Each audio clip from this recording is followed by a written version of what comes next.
J'ai les pieds dans l'eau là. Les gens ils pensent qu'ils contrôlent, mais ils contrôlent rien du tout. Parce que je vais me prendre un coup de sabot dans la tête.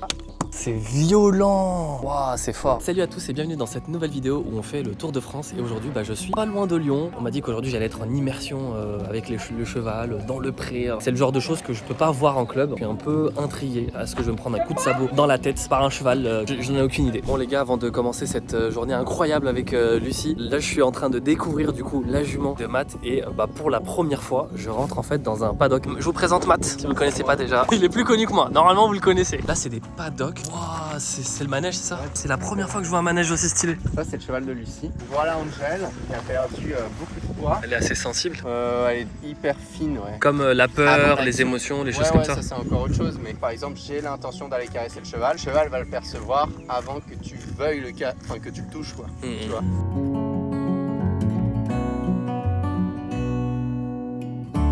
Bon nous voilà avec Lucie du coup au manège des écuries. Est-ce que Lucie tu peux nous dire qui t'es, qu'est-ce que tu fais? Je suis enseignante, cavalière et éducatrice relationnelle et locomotrice pour les chevaux. Donc j'accompagne finalement les humains à mettre une meilleure compréhension dans le langage de leurs animaux. Souvent les gens pensent que le dominant est agressif alors que c'est pas le cas. Je parle plutôt de chef, d'un cheval qui est stable, qui corrige, qui répond, mais qui n'a pas d'intention d'agressivité. C'est toujours les femelles qui gèrent l'énergie du troupeau dans tous les cas. Même chez les étalons, qui sont là pour gérer la surveillance parce que ce sont des mâles, mais en soi ce sont les femelles qui décident si oui ou non elles se laissent saillir. Je m'attendais à avoir des chevaux un peu qui bougent beaucoup, qui sont très dynamiques et au final tous les chevaux qu'on a vus à des endroits différents, en fait ils étaient hyper calmes. Et c'est cool de voir le cheval dans cet environnement là parce que ça renforce ce truc un peu où quand tu vois que le cheval réagit d'une certaine manière, ça attire plus ton attention parce que tu te dis c'est pas normal du coup. Ils sont pas montés du tout? Non, pas du tout débourrés. Elles ont pas d'éducation. Moi j'ai beau les toucher, je peux les caresser, je peux tirer sur les crins. Elles ont beaucoup moins de réactivité que les chevaux que tu connais. Ah, j'aurais pensé l'inverse du coup. Parce qu'un vrai cheval c'est calme. Un vrai cheval, tu vois, tu risques rien. Tu risques rien dans l'intention. Après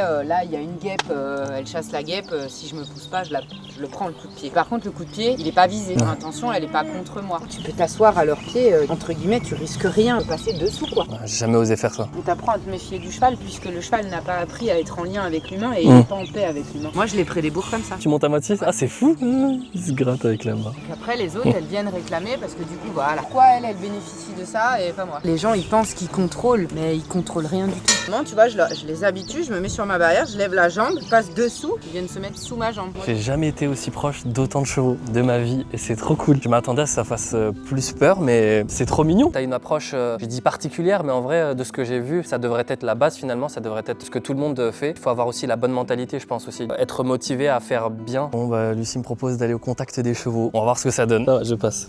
Tu vas te présenter la main comme ça. Okay. Donc en fait ce qu'elles vont faire c'est sentir ton odeur et là elle va prendre tes informations. Elle va essayer de savoir si t'es stressé, pas stressé et elle va te montrer ce qu'elle en pense. Ça veut dire quoi? Elle se casse.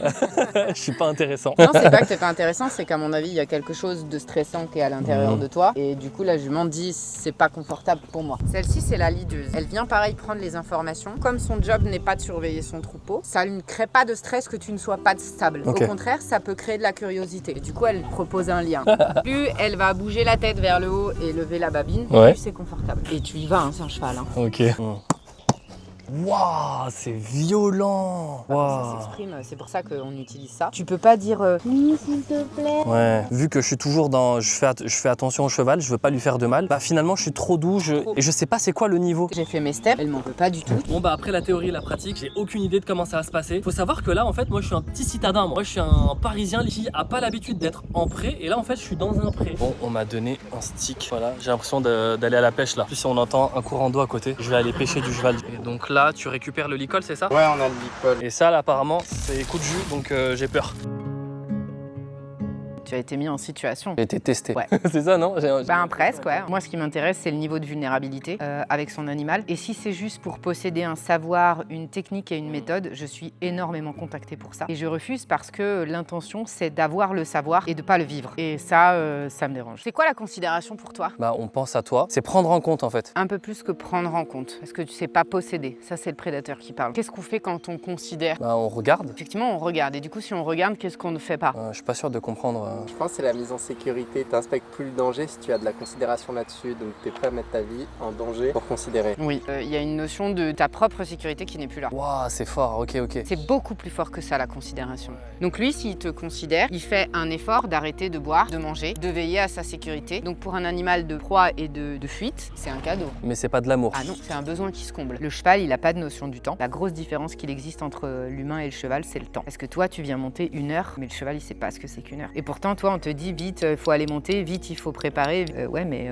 et si lui, il a soif maintenant? Du coup, tu vas aller me rechercher une considération chez Sandro, qui est le chef de troupeau. Et ce que je vais te demander, c'est de t'arrêter. Toi, tu vas passer un accord avec lui et tu vas le rejoindre en te présentant et en lui disant, moi, avec moi, ça sera forcément la paix. Dès qu'il ne te considère plus, tu bouges et tu lui demandes de te considérer. Là, il te considère pas, là. Et là, il est en train de se dire, qu'est-ce que tu veux, humain? Donc là, c'est là où on place l'accord avec les chevaux. Tu peux aller faire un check olfactif, comme tu as fait avec les pouliches, et faire une gratte-gratte à lui dire, bah, tu sais quoi, moi, je veux juste te gratter. Ou ça peut être, bah, moi, je vais te mettre un licol. Qu'est-ce que tu ressens si je te mets un licol? Tu laisses le cheval réfléchir, faire sa lecture et du coup te rejoindre ou pas. Là, en l'occurrence, il te rejoint, dans le sens où il te rejoint, il te dit, moi, je veux bien rester avec toi. Ça me fait comprendre pourquoi à mes débuts, je me prenais des coups de tête. Je pense que je ne considérais pas du tout. La prochaine fois que je vais en voir un, j'essaierai d'appliquer ça en fait. Je vais te faire vivre un exercice de citadin, tu vas adorer. Tu reprends ton licol dans la main. C'est vraiment dur au début parce que tu sais pas comment interagir avec le cheval, tu sais pas les limites, tu sais pas comment faire. C'est très important de mettre un licol. Tous les problèmes des gens sont dus au fait que personne ne considère ce que représente un licol dans la vie du cheval. C'est le cheval qui avance avec toi et pas toi qui tire le cheval. Hein. Donc si le cheval il traîne, tu demandes au cheval d'avancer. Ça, tu vois, c'est un manque de considération. Là, tu demandes avec ton stick, ouais, il lève la tête. Voilà.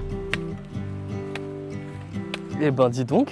Là, le cheval il bougera pas. Il y a le jour et la nuit. Alors là, je vais mettre mes bottines. En vrai, je suis trop content, vraiment, parce que ce qu'on est en train de voir, ça me paraît être la base et on m'a jamais montré. Donc je suis refait quoi. Et anticipe.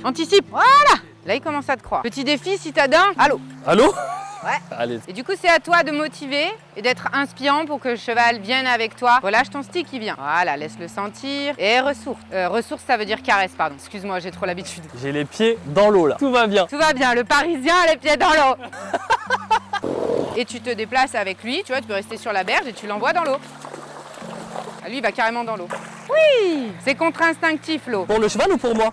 Pour lui. Là, il sort. Donc je l'accompagne. Il veut Et là, il va te ramener au pré, hein. Donc tu reviens. Comme vous avez pu le voir, j'ai trempé les pieds dans l'eau. Lucie n'a pas été très tendre avec moi. Hein. J'ai eu des coups de stick sur la tête, mais on n'a pas filmé tout ça parce que... Non, en vrai, je rigole, elle m'a extrêmement bien accueilli. Bien savoir que c'est pas naturel pour un cheval d'aller dans l'eau. C'est contre-instinctif parce que du coup, il ne sait pas où il met les pieds. Et l'eau réduit le mouvement, donc il peut pas fuir. C'est ce que tu as entendu ronfler.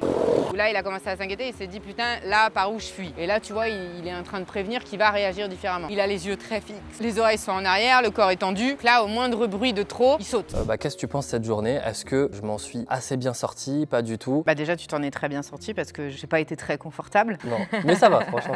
Elle est challengeante, hein, mais positivement, quoi. Voilà. Ça peut être très inconfortable à vivre. On apprend et on devient, on connecte à de la confiance en soi justement en passant par l'inconfort. C'est d'être confort dans l'inconfort. Et ça, tu as réussi, malgré le stress et le challenge, à trouver des zones de confort à des moments. Donc oui, tu t'en es très bien sorti. Ouais, je suis content, c'est vraiment ce que j'ai ressenti. Ouais. J'ai vraiment profité du moment et j'ai été hyper rassuré en fait. Je t'ai fait confiance à 100%. Ça se voit que tu es une pro et que tu maîtrises ce que tu fais vraiment. Hein. Pour aller dans l'eau, comme on l'a vu tout à l'heure, tu m'as dit fais-le. Je suis allé. Hein. Peut-être que tu m'aurais dit saute d'une falaise, peut-être que je l'aurais fait. Ça, je sais pas. Peut-être pas. Là, il y a de la frustration et de l'agacement, donc il va mordre. Ah ouais. Voilà. Ah ouais, d'accord. Là, il est en train de te dire, moi, je vais dégommer la longe si je peux, et comme ça, je me casse. Donc ça, c'est des symptômes de frustration normale. Il est en train d'évacuer une tension. Les chevaux préviennent avant que tu aies peur d'eux. Et là, tu fais comment pour le calmer du coup Là, il faut que je lui change son idée. Good boy. Super mon loulou. En fait, ce que tu n'as pas fait, mais c'est normal, tu as oublié de célébrer. Parce que tu ne te rends pas compte l'effort que c'est pour lui de faire ça. Les foudres de guerre vont s'abattre. Mais dans les centres équestres, je pense que même sans aller au stade où j'en suis parce que je suis indépendante, je pense qu'ils peuvent aménager autrement. Je pense que le premier mois, il pourrait être à pied de manière non négociable. Ouais, ça me paraît logique. Franchement, je pensais que les premiers courses, allez, bah non, en fait, tu vas pas monter. T'es un débutant. Bah non, en fait, allez. En tout cas, si tout ça vous a intéressé et que vous voulez vous faire accompagner, je mets toutes les informations en description. Donc, Lucie propose propose des accompagnements sur place, mais aussi en visio. Donc ça peut être intéressant, même si vous n'êtes pas sur place, pour poser des questions et comme je vous disais tout à l'heure, comprendre un peu ce qui vous motive, avoir ces réponses que vous n'avez peut-être pas ailleurs. Moi personnellement j'en ai eu et je m'y attendais pas forcément et franchement j'en suis très ravi. C'était donc ça, j'ai mis les pieds dans l'eau. T'as bien caché ton jeu, Matt. Vous le voyez pas, il est en train de sourire là, il est content, il est fier de son coup. Et toi alors, t'as été traumatisé, t'as subi l'épreuve de l'eau toi aussi ou pas? Ça, moi je l'ai subi avec Angel. Au revoir, merci Sandro. J'espère que vous aimez ce tour de France où je vais rendre visite à des centres équestres et des professionnels parce que là c'est ma journée préférée, sincèrement. J'ai appris du concret, du vrai. Si ce n'est pas déjà le cas, abonnez-vous à la chaîne. Dans la prochaine vidéo, je vais passer toute la journée avec un cavalier, un influenceur équestre que vous connaissez peut-être déjà. C'est lui qui a les influenceurs et qui tu as passé la journée? Oui. Ça se fout de ma gueule, c'est quoi ces têtes de con là? Il n'y a plus de considération à ce temps-là. C'est elle la professionnelle